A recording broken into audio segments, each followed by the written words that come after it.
tarnish LeBron's legacy? It doesn't. And wherever you are on LeBron, you're still there. If you believe he's the best player in the league, the GOAT, he's still that. If you don't, you never did. LeBron James is a four-time champion with 4 Finals MVP, 17 straight All-Star game appearances, All-Star, which is an NBA record, 13-time first-team All-NBA, which is an NBA record. So for me, I don't think this does nothing. I mean, he's 14-1 in first-round appearances. Does it tarnish Brady's legacy that he lost to Eli Manning twice, who 3 times led the NFL in INTs, that he lost to Nick Foles, who got benched twice in Philly, got benched in Jacksonville to Gardner Minshew, and got benched for the guy that he came in to replace, Mitchell Trubisky? It does not. That he lost to Joe Flacco, who you dubbed Joe Fluco. He beat him twice. No, it happens. So if Tom Brady loses in the playoffs next year, is it going to tarnish his legacy? I don't think it does. You are where you are. These guys, once you get to this level, this far in the game, and you are as accomplished as a Tom Brady, as a LeBron James, I don't believe a loss tarnishes his legacy, his resume, whatever you want to say, because he's built up so much good deed. The most playoff games, the most playoff wins, #1 in points, #2 in assists, #2 in triple doubles. He's top 10 in every statistical category in the playoffs. So for me, it doesn't tarnish it, Skip. And if you play sports, and if you play long enough, somebody will get you. Floyd Mayweather's the only one that hadn't been got. But if he keep, jogging around, Skip, even though it's not a sanctioned bout, they'll get you. If you play long enough, if you do something long enough, somebody will eventually get you. And so, year 18, he had been unblemished in the first round, the previous 14 tries. Now he has a blip on his resume. But for me, I don't think it tarnishes his legacy one iota. Okay. First of all, I have to address your Brady slander that you just tossed out in the middle of the table. Obviously, the first Eli Super Bowl, all Brady did with 2.5 minutes left was drive them 70 yards for the go-ahead touchdown. Go ahead to put them up 14-10, as he always did in every Super Bowl he's played. And that loss was on the head of one Bill Belichick, who then let Eli go 75 yards for the go-ahead touchdown. I'm sorry, but he can't play defense. They don't allow him to play defense. He couldn't. Okay, so that actually enhanced his playoff legacy. No, it did not. He lost. And then Joe Flacco has one of the great playoff records in just sheer passing numbers that we've ever seen. Do you call him Playoff Joe or you call him Joe Fluco? I just need to know which one you refer to, man. In regular season, he's obviously Joe Fluco. Okay. And obviously, the Nick Foles Super Bowl was completely on Bill Belichick, because all Brady did was throw for a playoff record 505 yards and put up 33 points, which should have been plenty enough to beat the Eagles. But Belichick's defense gave up 41 to the backup quarterback. It's just all on the head coach's head. You see what you do? Anytime Brady loses, it's always someone else's fault. That was enhancing his legacy. Okay, now let's get back to this game. Look, you're so dug in that LeBron is the GOAT, that now he's invincible. Now nothing, you can't tarnish anything. He's now made of what's it called, Teflon. Like he's got a Teflon legacy that you cannot damage. What could Brady do to tarnish his legacy? What could he do? Yeah.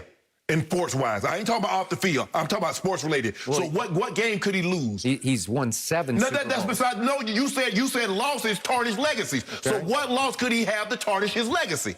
I guess if he stunk up a first round of the playoff game, like a wild card he playoff game. He did that against Joe Flacco. Yeah. Go back and look it up. 2009, well, he didn't stink in that. Yes, he did. No, he did not. Go check the tape, folks. Yeah. Okay. All right. So let's go back to this playoff series. Okay. This was a disaster for LeBron James. And I'm sorry, it's going to live on his legacy. Just as he tarnished his legacy in 2011 in the finals, it was an epic fail. It was the chosen one turning into the frozen one. I've never seen anything like games 4, 5, and 6 in that finals. Skip, I'm not saying that one. Okay, well, that happened. Yes. And then game 6 of 2013 happened when he had 3 unforced error turnovers in the last 2 minutes of that game. Yeah, they did, because Ray Allen saved his legacy. You see, but you see, Skip. All right, but then in 2014, his team got blown off the floor by a record finals margin. His what? His team. Okay, so he's a part of the team. Well, Michael Jordan was part of a team too, but that never happened to Michael like that. He never got blown out like that. Yeah, he did. The first 3 rounds. First time he got to the playoff. First 3 times. By a record finals margin or record No, he didn't make it to the finals. Okay. First round. That's what we're talking about. He in the first round. So let's add up. Let's sum up what we just saw or didn't see from your man LeBron James. He averaged 23 points a game. That's his lowest in any playoff series ever. He averaged 7 rebounds a game. That's his lowest in any playoff series ever. He shot 61% from the free throw line. That's his worst in any playoff series ever. He averaged a career high 8 3-point attempts a game through these 6 games. That's his highest ever, which is upside down from what I wanted to see last night. As we saw in the third quarter when he went to attack mode, they started to chip away at the lead. So it's like wrong, wrong, wrong. And then what's really wrong are the fourth quarters of these 6 games. If I look at the numbers, these are fourth quarter combined cumulative numbers. LeBron James over the last 6 games against the Phoenix Suns shot 11 of 30 from the floor in the fourth quarter. That's 37%. As you know and I know, he's a career 51% from the floor, okay? Now, from 3, he was 2 of 12 in the fourth quarter. Well, that's 17%. That's not very good. Free throw line, he was 6 of 12 in the fourth quarter through the 6 games. What I hate about it is it's way too few attempts. It's only 12 attempts, but he made half of them, and 50% is obviously his career playoff worst in the fourth quarters from the free throw line. So it's wrong, wrong, and wronger on all the numbers I just gave you. But Skip, what you're trying to do is that you're trying to sell me something that comes with my meal. You're trying to sell it to me a la carte. If I get a burger, I shouldn't have to pay for the fries separate. If I buy a burger, I shouldn't have to pay for lettuce and tomato separate. Okay, he had a bad series. This was the burger. I just sold you the burger. Okay, well, it's all burger. Okay, well, the fries and the lettuce and tomato and onions come with the burger. What you're trying to do is like, okay, look at this series. He played bad, but look at this and look at this. No, they go together. You can't sell it to me a la carte. I'm forcing you to eat all of it at once, and it's going to make you sick. Skip, he didn't play well, but the question was not whether or not I'm not disputing whether or not he played good or bad. Okay. I'm not disputing that. But you can't put blinders on and sweep this one under the carpet. I didn't, Skip. I didn't. All I'm saying is how does it damage his legacy? Okay. Let's look at the fourth quarter of game number 1. Chris Paul got hurt, as you know, in the second quarter of game number 1. Okay. This is at Phoenix. You got a chance to just seize control of the series. And what happens in the fourth quarter? LeBron goes 1 of 4 from the floor, 0 of 3 from 3, 1 of 4 from the free throw line, and has a grand total of 3 points, and Phoenix slowly pulls away and wins 99-90. That's just wrong. That's not the king. That's not the GOAT. It's just wrong. But let me ask you a question. Did any of that not happen in this series? So, in other words, the series transpired with 6 games. So we're going to take the 6 games. Everything that happened in the game. So we're going to use that fruit of the poisonous tree. So everything in there is poison. So when you say game 1 through 6, anything that Bron didn't do well falls up under that scope, under that umbrella. What you're trying to do is you're trying to... It's like, okay, well, this is here. This goes separate. Well, does that go separate? No, it's the same series. Did he have one single game out of 6 where you sat back and said, there's the king? There's the best player on the planet. What game was that? Was that game 3? Game 2 or 3? I thought game 2 or 3. Maybe 3 where he the third quarter he came out really aggressive. Because remember he had those 7 drives to the basket. He scored on 5 of them. And we saw, okay, that's the LeBron. That's the LeBron we thought we were going to see game 2, forward. Season-saving game at Phoenix.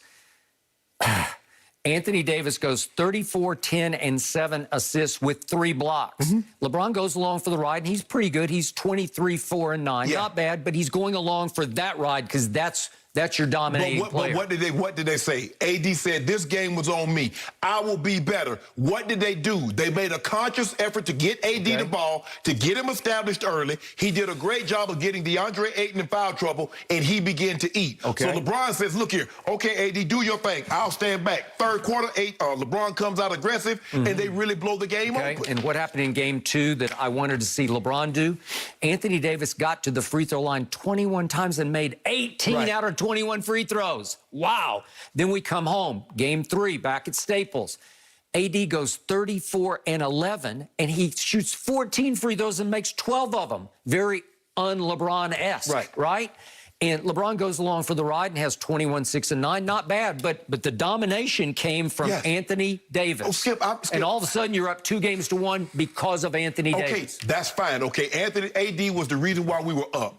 Okay. But the question was, what Jenny asked, this game, the series, and I said it doesn't, because what about the series in which LeBron James has single-handedly won? You don't say, well, that enhances it. That you've never done that. See, you've never yelled as loud when LeBron has done something as you do when he didn't. He didn't come up good. He didn't play well. I'm not here to try to sugarcoat. He didn't play well in this series, but I'm also not here to say you can just discount 18 years of body of work